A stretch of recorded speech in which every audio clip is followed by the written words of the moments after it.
Hello friends, welcome to my YouTube channel GS classes में आपका स्वागत है। फ्रेंड्स, आज हम अपने इस वीडियो में वर्धन वंश से संबंधित सभी महत्वपूर्ण प्रश्नों को कवर करेंगे। फ्रेंड्स, जैसा कि हमने अपने पिछले वीडियो में गुप्त वंश को पढ़ा, जो भारत के एक विशाल साम्राज्य में अपना शासन स्थापित करते हैं। गुप्त साम्राज्य के पतन का एक महत्वपूर्ण कारण हूणों का आक्रमण था। एक तरफ जहां गुप्त साम्राज्य अपने पतन की ओर था, तो वहीं दूसरी ओर भारत में कई छोटी छोटी शक्तियों का उदय हो जाता है। जैसे भारत के उत्तरी पश्चिमी क्षेत्र अर्थात पंजाब, हरियाणा के आसपास वाले क्षेत्रों में पुष्यभूति वंश, कन्नौज में मौखर वंश, बंगाल में गौड़ वंश का शासन स्थापित हो जाता है। मध्य प्रदेश के क्षेत्र को मालवा कहा जाता था और यहाँ का राजा देवगुप्त था। साथ ही दक्षिण भारत में चालुक्य वंश का उदय होता है। आज हम अपने इस वीडियो में पुष्यभूत वंश अर्थात वर्धन वंश से संबंधित सभी महत्वपूर्ण प्रश्नों को कवर करेंगे। तो चलिए स्टार्ट करते हैं आज के फर्स्ट क्वेश्चन से। हमारा आज का फर्स्ट क्वेश्चन है, पुष्यभूत वंश के संस्थापक किसको माना जाता है? पुष्यभूत वंश के संस्थापक किसको माना जाता है? तो वह पुष्यभूत को माना जाता है। किसको? पुष्यभूत को, अर्थात पुष्यभूत वंश के संस्थापक पुष्यभूत को माना जाता है। वाणभट्ट के अनुसार पुष्यभूत शैव मत का अनुयायी था। वाणभट्ट के अनुसार पुष्यभूत शैव मत का अनुयायी था। हमारा आज का सेकेंड क्वेश्चन है, बाणभट्ट किसके दरबारी कवि थे? बाणभट्ट किसके दरबारी कवि थे? तो वे हर्षवर्धन के दरबारी कवि थे। बाणभट्ट हर्षवर्धन के दरबारी कवि थे। इन्होंने चरित्र की रचना की, अर्थात बाणभट्ट ने हर्ष चरित्र की रचना की। बाणभट्ट हर्ष के दरबारी कवि थे तथा इन्होंने हर्ष चरित्र की रचना की। हमारा आज का थर्ड क्वेश्चन है, वेंगसांग किसके शासनकाल में भारत आते हैं? वेंगसांग किसके शासनकाल में भारत आते हैं? तो ये हर्षवर्धन के शासनकाल में भारत आते हैं। वेंगसांग कौन थे? वेंगसांग चीनी यात्री थे। चीनी यात्री वेंगसांग हर्षवर्धन के शासनकाल में भारत आते हैं तथा अपनी पुस्तक सी यू की में अपना यात्रा वृत्तांत देते हैं। इनकी एक पुस्तक थी जिसका नाम सी यू की था, उसमें अपनी यात्रा वृत्तांत देते हैं। हमारा आज का अगला प्रश्न है, वेंगसांग का यात्रा विवरण किस नाम से जाना जाता है? वेंगसांग का यात्रा विवरण किस नाम से जाना जाता है? तो यह सी यू की के नाम से जाना जाता है। वेंगसांग जो कि चीनी यात्री थे, इनका जो यात्रा विवरण है वो यह सी यू की के नाम से जाना जाता है। हमारा आज का अगला प्रश्न है, हर्ष द्वारा आयोजित कन्नौज सभा किसके सम्मान में की गई थी? हर्ष द्वारा आयोजित कन्नौज सभा किसके सम्मान में आयोजित की गई थी? तो यह वेंगसांग के सम्मान में। किसके सम्मान में? वेंगसांग के सम्मान में, अर्थात चीनी यात्री वेंगसांग के सम्मान में हर्ष द्वारा कन्नौज सभा का आयोजन किया जाता है। हमारा आज का अगला प्रश्न है, चीनी यात्री जिसने भीनमाल की यात्रा की थी, वह चीनी यात्री जिसने भीनमाल की यात्रा की थी, तो वे वेंगसांग थे। कौन थे? वेंगसांग, अर्थात चीनी यात्री वेंगसांग ने भीममाल की यात्रा की थी। हमारा आज का अगला प्रश्न है, ऐहोल अभिलेख का निर्माण किसके द्वारा कराया गया था? ऐहोल अभिलेख का निर्माण किसके द्वारा कराया गया था? तो यह पुलकेशिन द्वितीय के द्वारा करवाया गया था। किसके द्वारा? पुलकेशिन द्वितीय के द्वारा, अर्थात ऐहोल अभिलेख का निर्माण पुलकेशिन द्वितीय के द्वारा कराया गया था। चालुक्य शासक पुलकेशिन द्वितीय के द्वारा ऐहोल अभिलेख का निर्माण किया जाता है। इस अभिलेख से यह पता चलता है कि पुलकेशिन द्वितीय व हर्षवर्धन के बीच नर्मदा तट पर युद्ध लड़ा गया, जिसमें पुलकेशिन द्वितीय द्वारा हर्षवर्धन को पराजित किया जाता है। हमारा आज का अगला प्रश्न है, हर्षवर्धन को किसने पराजित किया था? हर्षवर्धन को किसने पराजित किया था? तो वह पुलकेशिन द्वितीय ने। किसने? पुलकेशिन द्वितीय ने, अर्थात हर्षवर्धन को पुलकेशिन द्वितीय ने पराजित किया था। हमारा आज का अगला प्रश्न है, कश्मीर के इतिहास का प्रमुख स्रोत है। कश्मीर के इतिहास का प्रमुख स्रोत क्या है? तो वह कल्हड़ की राज तरंगिणी है। क्या है? कल्हड़ की राज तरंगिणी, अर्थात कश्मीर के इतिहास का प्रमुख स्रोत कल्हड़ की राज तरंगिणी है। हमारा आज का अगला प्रश्न है, पुष्यभूत वंश ने अपनी राजधानी कहाँ स्थापित की थी? पुष्यभूत वंश ने अपनी राजधानी कहाँ स्थापित की थी? तो यह थानेश्वर में स्थापित की थी। कहाँ पे? थानेश्वर में, अर्थात पुष्यभूत वंश ने अपनी राजधानी थानेश्वर में स्थापित की थी। हमारा आज का अगला प्रश्न है, पुष्यभूत वंश के किस शासक द्वारा हूणों को पराजित किया जाता है? पुष्यभूत वंश के किस शासक द्वारा हूणों को पराजित किया जाता है? तो वह प्रभाकर वर्धन के द्वारा। किसके द्वारा? प्रभाकर वर्धन के द्वारा, अर्थात प्रभाकर वर्धन के द्वारा पुष्यभूत वंश के प्रभाकर वर्धन के द्वारा हूणों को पराजित किया जाता है। प्रभाकर वर्धन इस वंश का पहला प्रतापी शासक था। इनका विवाह यशोमत के साथ होता है। प्रभाकर वर्धन की 3 संतानें थीं, जिनमें 2 पुत्र और 1 पुत्री थी। बड़े पुत्र का नाम राजवर्धन तथा छोटे पुत्र का नाम हर्षवर्धन था एवं उनके पुत्री का नाम राजश्री था। हमारा आज का अगला प्रश्न है, प्रभाकर वर्धन का उत्तराधिकारी था। प्रभाकर वर्धन का उत्तराधिकारी था, तो वह कौन था? तो राजवर्धन था। कौन? राजवर्धन, अर्थात प्रभाकर वर्धन का उत्तराधिकारी राजवर्धन था। प्रभाकर वर्धन का उत्तराधिकारी उसका पुत्र राजवर्धन था। राजवर्धन ने अपनी बहन राजश्री का विवाह कन्नौज के शासक गृहवर्मन के साथ करते हैं। मालवा के शासक देवगुप्त द्वारा गृहवर्मन की हत्या कर दी जाती है, जिससे इसकी पुत्री विधवा हो जाती है तथा बाद में यह राजश्री को भी कैद कर लेता है। इसी का बदला लेने के लिए राजवर्धन देवगुप्त की हत्या कर देता है।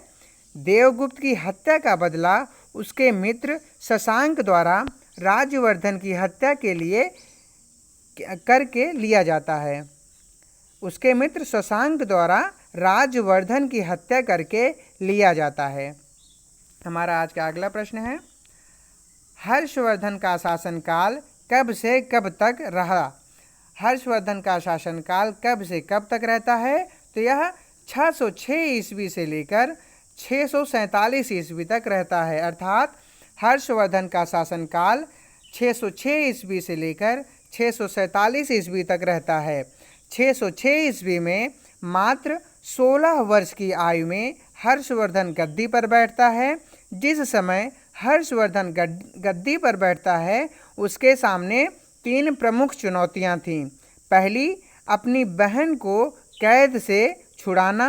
दूसरी, अपने भाई की हत्या का बदला लेना, अर्थात शशांक की हत्या करना। और तीसरा, भानेश्वर एवं कन्नौज दोनों जगह अपना शासन स्थापित करना। थानेश्वर एवं कन्नौज दोनों जगह अपना शासन स्थापित करना। यह 3 प्रमुख चुनौतियां थी। हमारा आज का अगला प्रश्न है, राजश्री का विवाह गृहवर्मन के साथ किया जाता है। यह किस वंश से संबंधित थे? अर्थात गृहवर्मन किस वंश से संबंधित थे जिनका विवाह राजश्री से किया जाता है? तो यह कन्नौज के मोखर वंश से संबंधित थे। किससे? कन्नौज के मोखर वंश से संबंधित थे। राजश्री का विवाह गृहवर्मन के साथ किया जाता है, जो कन्नौज के मोखर वंश से संबंधित थे। हमारा आज का अगला प्रश्न है, किसके द्वारा कन्नौज के शासक गृहवर्मन की हत्या की जाती है? किसके द्वारा कन्नौज के शासक गृहवर्मन की हत्या की जाती है? तो यह देवगुप्त द्वारा। किसके द्वारा? देवगुप्त द्वारा कन्नौज के शासक गृहवर्मन की हत्या की जाती है। देवगुप्त मालवा के शासक थे। देवगुप्त मालवा के शासक थे। हमारा आज का अगला प्रश्न है, राज्यवर्धन की हत्या किसके द्वारा की जाती है? राज्यवर्धन की हत्या किसके द्वारा की जाती है? तो यह गौड़ शासक शशांक द्वारा की जाती है। किसके द्वारा? गौड़ शासक शशांक द्वारा राज्यवर्धन की हत्या की जाती है।